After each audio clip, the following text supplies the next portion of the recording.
신규 간호사 시절 그 청년 바보 의사 책 속 한 구절을 통해 내가 만나는 모든 환자를 내게 오신 주님이라 생각하며 섬기겠다는 다짐을 했다.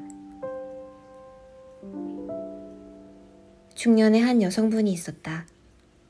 모든 것이 어설펐던 신규인 나를 항상 응원해 주셨다. 가끔 과일을 사람들 몰래 내 입에 넣어주기도 하셨다.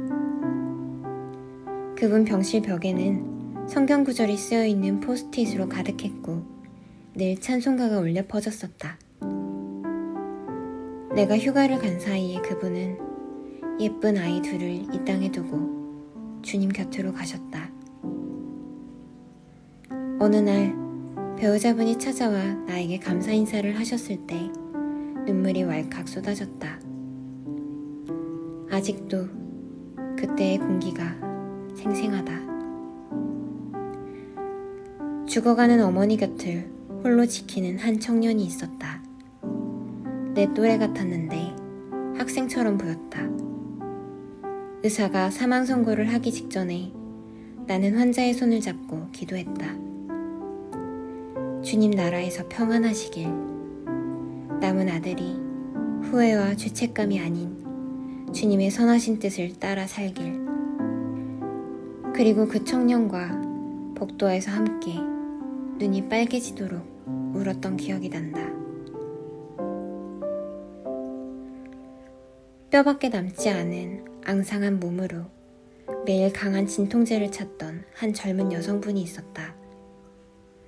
내가 놓는 주사는 하나도 아프지 않다고 내 이름을 외우고 자주 나를 찾았다.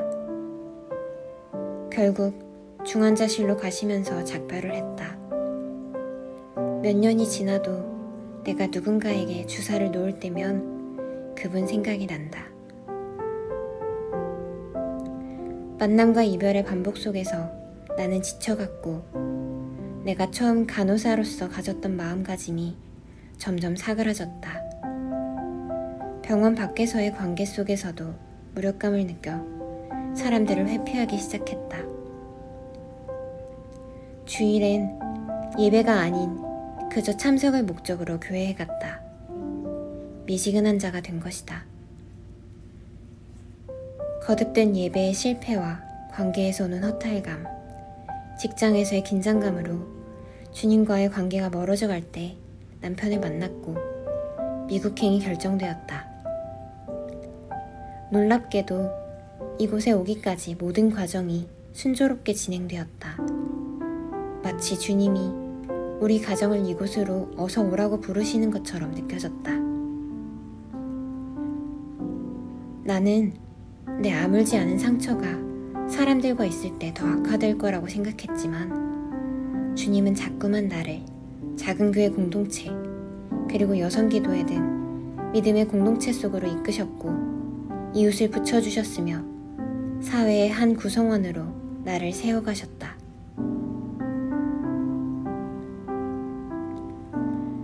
코로나19 팬데믹이 선포됐던 2020년 3월에 나는 22개월 된 아이를 데이케어에 맡기고 일을 시작했다. 자주 바뀌는 프로토콜과 동료들, 예민해진 환자들, 그리고 나를 가장 힘들게 했던 건 에이시안 헤이트였다. 왜 하필 이런 시기에 나를 이곳에 부르신 걸까? 과거의 무력감과 불안감이 무의식중에 떠올랐고 나로 인해 바이러스가 전파될까 두려움에 사로잡히게 되었다. 하지만 주님은 나를 놓지 않으셨고 매주 예배의 자리로 부르셨다. 공동체 모임을 통해 변화시켜 가셨다. 공동체 식구들의 중보의 힘과 신실한 주님의 동행하심을 체험하며 나의 두려움은 감사함으로 바뀌었다.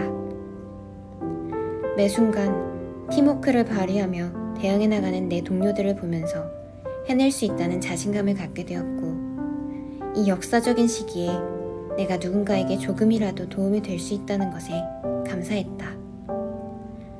점차 내게 펼쳐진 상황을 내 중심으로 이해하는 것이 아니라 주님은 이 순간에 내가 어떻게 하길 원하실까로 초점이 바뀌었다.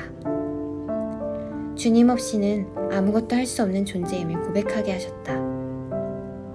나를 바라보시는 주님의 시선을 느낀 것이다. 공감하시고 위로하시는 따뜻한 그분의 시선 말이다. 무엇보다도 주님은 지금 이 순간도 나에게 혼자가 아니라는 것을 끊임없이 알려주고 계신다. 넘어지더라도 다시 일어설 수 있는 힘을 주셨고 주님의 일꾼들을 붙여주셨다. 한국에서 경험했던 것들이 결코 하나도 땅에 떨어지지 않을 것이다. 예비한 그곳에 가서 회복하라. NC에 정착하여 한마음교회에서 첫 예배를 드렸을 때 주님이 내게 주신 말씀이었다. 구원의 기쁨, 찬양의 위로, 그리고 말씀과 기도의 힘을 다시 깨닫게 해주신 주님께 영광 돌립니다. 모든 것이 하나님의 은혜입니다. 사랑합니다, 주님.